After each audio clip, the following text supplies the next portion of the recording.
Welcome to the MBU Football Coaches Show. My name is Guy Danoff. I'm joined with Coach B. Coach, the team obviously was out to Olathe, Kansas, taking on number 23, MidAmerica Nazarene, as the Spartans were trailing at halftime 24-10. And the Spartans came just that close of pulling off the victory on the road as the Spartans fell short 41-39. And I got to ask you, what is your reaction to that game? Because I got to tell you, from a fan perspective, wow, amazing. Yeah, I mean, I think there's two sides of that coin. One is just really proud of how our guys just never gave up and how hard they fought.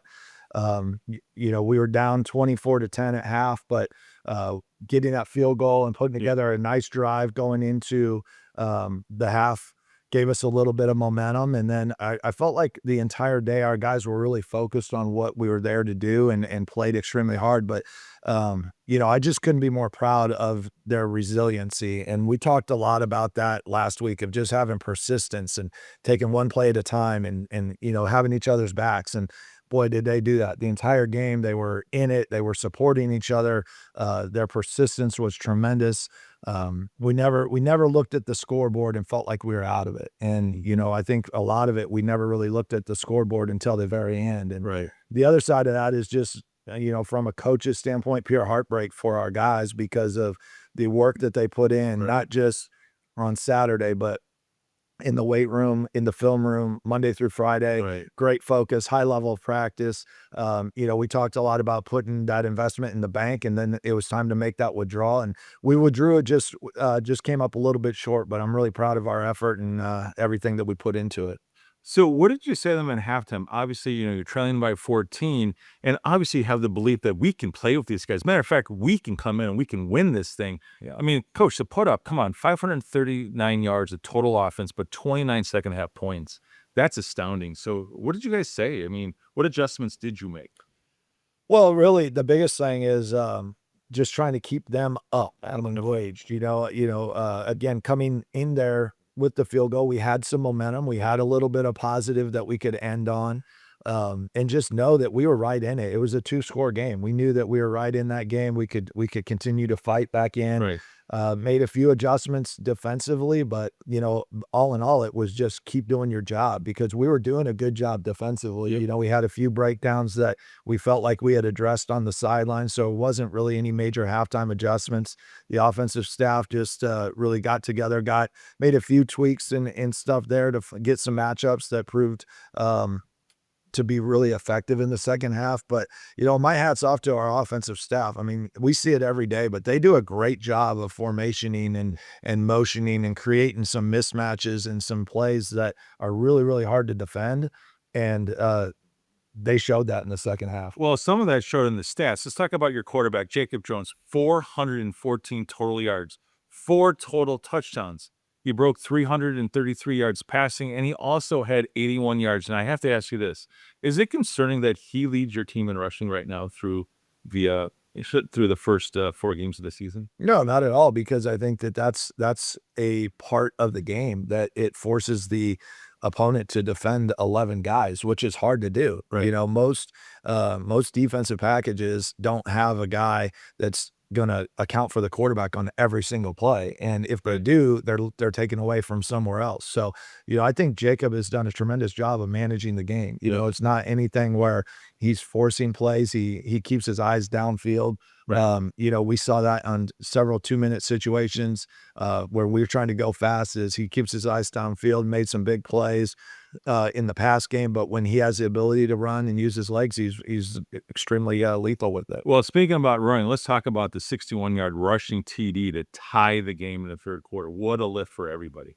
Talk to us about that play. Well, I can't say too much because when we put it on in film, Coach Heck was like, yeah, he was totally wrong in what he did. But, I guess the old adage is if you're going to be so wrong, I've never seen anything so right, because, when you turn it into that kind of play, there's a saying in coaching that production matters, right? And you're going to overlook some things when somebody's producing. Right. And we've talked about this on this show a lot, but, the production was there. He made a big play and obviously tied the game back up, which was a huge momentum boost for us. Absolutely. And then along with that, he also had a 63-yard strike to Zay Jones in the fourth quarter to pull within 2. Kelvin Griffin had 96 yards and a touchdown on 15 carries, plus he gets the 2-point conversion. Zay Jones, big day, 5 catches, 100 yards, and a 63-yard touchdown. And, of course, the most consistent one of them all, Gavin Cloud, what more can we say? Even though he had 3 catches, 60 yards, but he had that late TD with a minute, 17 left. And you guys posted 26 first downs. And what can you account for that kind of offensive explosion, especially in the 29 points in the second half? I think it's, again, what we just keep talking about going back even to fall camp is that we knew offensively that was really where we had the most depth and our most returners. And we've got a lot of explosive athletes. You mentioned these guys. Zay Jones, I couldn't be more proud of him. We were talking about this in our staff meeting this morning, how far he's come. Oh, yeah. He's really grown. He's grown up a lot. Yeah. His effort is through the roof. I think he's starting to see, when he puts forth the effort, the type of player that he could be, somebody that we've always done honorable. Gavin made a tremendous catch down their sideline, laid out to get a big chunk of those 62 yards. Right. But it was a huge play at the time. So we've got a lot of weapons. We've got a lot of guys that are playing at a high level, and that is tough to defend.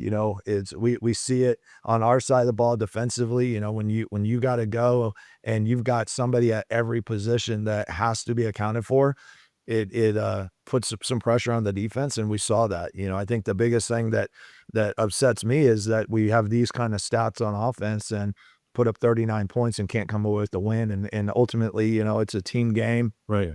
At the end of the day, we're looking at special teams, we're looking offensively, defensively, things that we could have done better. But, ultimately we've got to do a better job of keeping points off the board when it really matters. Well, you kind of do that in third quarter because you helped them scoreless. And again, what a lift, right? You tie that game in the third quarter and you're holding them scoreless and your defense is clicking. Speaking of the defense, Evan DeWilde and Justin Lane, 9 tackles apiece. Yeah. Solid performance. And then, of course, your DB, Cortland Johnson has a key red zone interception late in the first half to keep it close, which then leads to getting more points on the board.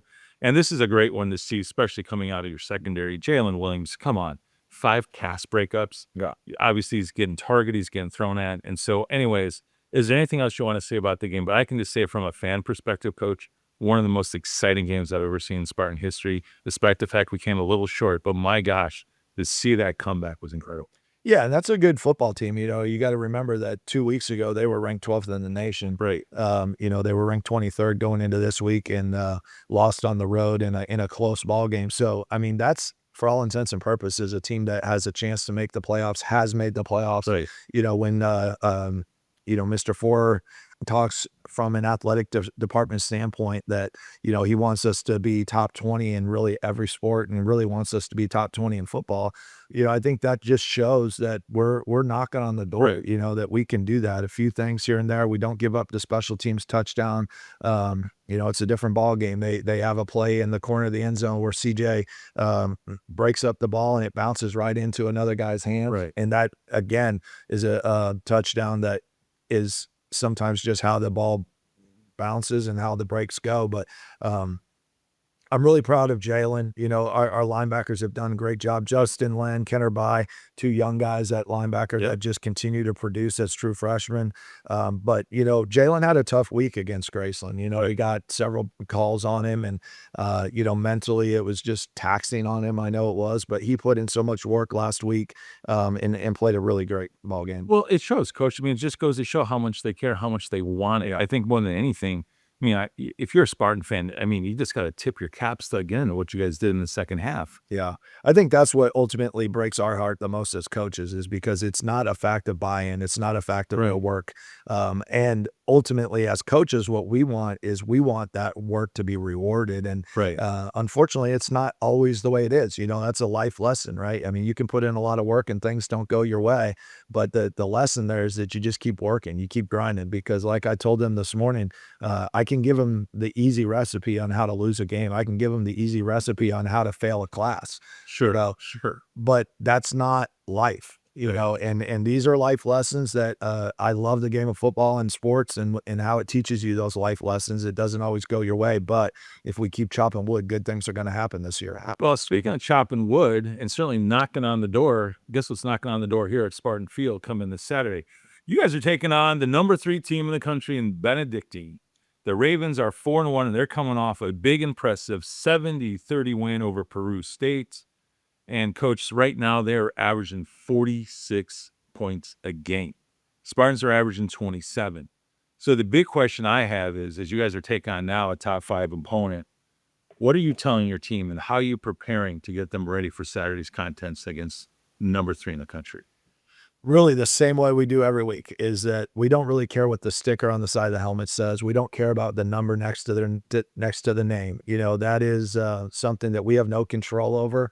And are they a good football team? Yes, they're very good at football team. They're very well coached. They're a lot like Grandview. Yep. You know, I think that's where our schedule helps is we've been in this type of game before. In fact, you know, since our win against St. Ambrose, we've played number 1, our receiving votes, number 23, and now number 3. Right. So we play one of the toughest schedules in the country. The Heart of America is one of the best conferences, if not the best top to bottom conference. And, you know, we're no stranger to that, right? I mean, we've been in the mid-states. We've, you know, and it is what it is. We've got to show up and be ready to go. But ultimately, we got to take the lessons learned out of the Grandview game and out of MidAmerica game and out of the Graceland game.